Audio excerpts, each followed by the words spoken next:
Welcome to the World Art Now podcast, exploring the world through the material culture of its people, in association with Michael Backman Limited. Hi, it's Michael Backman and Sarah Corbett, and we're here. We've actually gone and chosen a piece each, and they're both from different parts of the world. Both are made of metal. Sarah's piece is actually, and she's going to talk about it, but it's from Africa. My piece is actually from Southeast Asia. And why we've chosen these two seemingly disparate pieces is because they're quite connected, actually. There's a connection, a common factor, but we'll talk about the objects first. The first one, my piece is a box, and it's made of brass. It's cast brass. It's sitting on my lap as we speak, so it's not too heavy. It's got a hinged lid and 4 little feet, and it importantly can be locked. I'm just opening it now, so you can hear. Right, now it's closed again. Inside there's nothing. It's for putting things in. There's a handle so you can carry it. It's essentially, think of it as a cash box. It's highly decorated all over with stylized birds, possibly garudas. There's sort of like bamboo-y type motifs and geometric motifs. It's quite Islamic looking other than for the bird representations in it. What it is that it's a cash box from the Minangkabau people of Sumatra, from the Minangkabau highlands. But I'm going to talk about those people more, but first I'm going to let Sarah talk about the object she has chosen. Sarah. Hi, thanks Michael. It's a lovely piece to share there, and this is another. This is, I'll describe how it looks first of all. It jingles a little bit.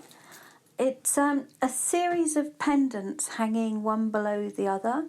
The top is a flared rectangle, beneath which one large and 2 smaller triangle pendants are suspended, and both of the bottom triangles and the middle one have a row of smaller triangles which dangle from them on rings. The back of the piece is iron and the front is silver, which is also then further decorated with brass and copper. It's a piece of adornment worn by a Hogar Tuareg woman from the south of Algeria. And the symbolism relates to Tanit, who is a Phoenician goddess who still has relevance to many North African, Berber and Tuareg people. The surface of the piece has a design hammered from within, because these are 3-dimensional pendants that have a void section in their centres, and the adornment is based on eyes of protection and dots and crosses and squares arranged in significant patterns to Tuareg regarding times when they're sedentary in their tents and times when they're nomadic and crossing the desert. So Michael, 2 very different pieces, both from places that we individually enjoy visiting and enjoy Absolutely. the history. Mm-hmm. So how are they connected? Well, okay, there's a basic connection between them and a commonality, and then there's something more interesting.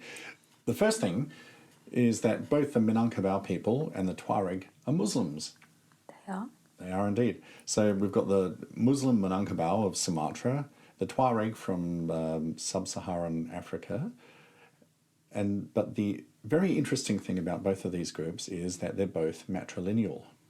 So they are. So matrilineal means that essentially, when it comes to inheritance, the family's property goes down via the female line, not the male line. And so certainly I'm not quite sure about the Tuareg, but I definitely know for the Minangkabau, it is essential for Minangkabau families to have daughters. Yes. And it's the same for the Tuareg. It is. And is it also the family name that passes through the female bloodline? Yeah, if they use a family name, yes, perhaps, but they probably may not. So the thing is also with the Minangkabau, they will keep having daughters, and they'll keep having sons until they have a daughter. So it's every Minangkabau family's dream is to have this daughter. And I've told this story quite often, I think, but I can remember getting into a taxi at Jakarta's international airport, and the taxi driver said to me, the usual conversation in Indonesia is, oh, are you married? Do you have children? I was like, yes, I have a son, and so on. And then I said to the taxi driver, have you got children? And he said, yes, I've got 6 sons. And I said, well, that's fantastic. Congratulations, because in most developing countries, 6 sons would be every family's dream. And he said, no. He said, I'm Minangkabau. And I was like, oh. So what he needed was a daughter. Waiting for a daughter. Waiting for a daughter. And he was going to keep having children until he had that daughter. So this is such a novel turnaround compared to what we're used to in most parts of the world. Where Absolutely different. Where you have sort of sex-selected abortion in China and in India and so on, and in favour of sons. But to actually come across an Islamic group where people are desperate to have daughters is really interesting. A little spark of a feminist something going on there. Yes, very novel. And the relationship between mothers and daughters around marriage in the Hauga and the Tuareg people is very unique as well. The mother gives a necklace to her daughter called a khomisa, made of shells and leather, at the point that she is happy to accept proposals of marriage from local young men. And the young man is brought into the family of the female rather than the bride leaving to go to the groom's family. It's the opposite way round.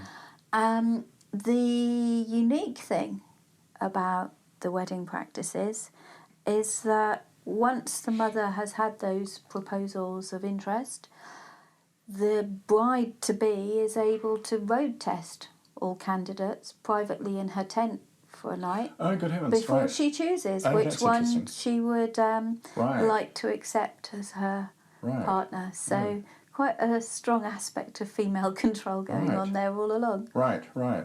I've in Southeast Asia. I've stayed with a Minangkabau family in a kampung, the village as it's called, and Minang houses are typically they're made of wood and they're on stilts, and usually there's one big central room, and then there'll be smaller bedrooms that come off of it, and at the back there's a kitchen. And I remember it was just a fascinating time because I was there, and the men of the house they usually had jobs like civil service type jobs and so on. So they'd go out during the day and then they'd come back. But they were not the breadwinners. It was almost as if they were given a job with the government just to get rid of them during the day. And their job largely was to be barely superfluous of sperm donors. They kind of would come home at night and just like lie around, watch TV, eat, go to bed, and then go out to work again. Meanwhile, the women of the house ran the rubber plantations that the family owned and ran the other businesses, looked after all of the money and so on. Hence why I have a cash box sitting on my lap, a Minangkabau cash box, which almost certainly belonged to a woman. The property of a woman and a business owner. Absolutely. And when you went to sort of like the village marketplace and so on, it was all controlled by women. Women were running all of the stalls and in control of all of the money. And typically in a Minangkabau family, the woman has control over the family's finances, and the man often won't even know. So a friend of mine who was Minangkabau, he stood to inherit nothing because he was a son. And he said, well, he was fine with that because that was his family's culture. He understood that. That's culturally how it is. Yeah. And so, in fact, when his mother did die, his sister got everything. So got the house, got the plantations and so on. The mother had made an allowance for the son, but she didn't have to. It was just something. She was being a bit modern by letting the son have something, by being a bit more equal. So it's such a reversal compared to what we would assume, for a developing country perhaps, and certainly for an Islamic culture. It is very different to everything that we're led to believe as being the only way. Yeah. I must also say that I remember, this is coming back to me now, the women of the house were noisy. God, they were so noisy. And I think that goes across all. well, yes, maybe that's not specific to this culture, but they were noisy, and the men made no impact. I remember being introduced to them, but I don't remember much about them because they kind of in the evenings they just sort of lay in front of the TV. Just sank back into. They kind of literally sank into the carpet, and whereas the women they were cooking, they were controlling everything, talking about business, and it was just talk, and they kind of barely paid any attention to the men. They really were quite redundant. Just one use.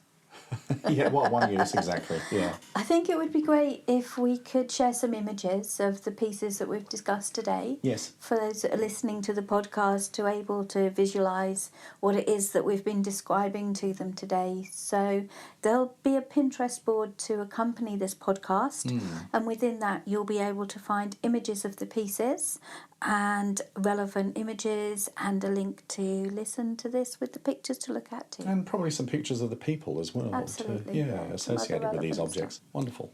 Great to discuss some unexpected elements of pieces that we're both quite familiar with and find a connection there. Yeah, indeed. Every object has a story. It really does.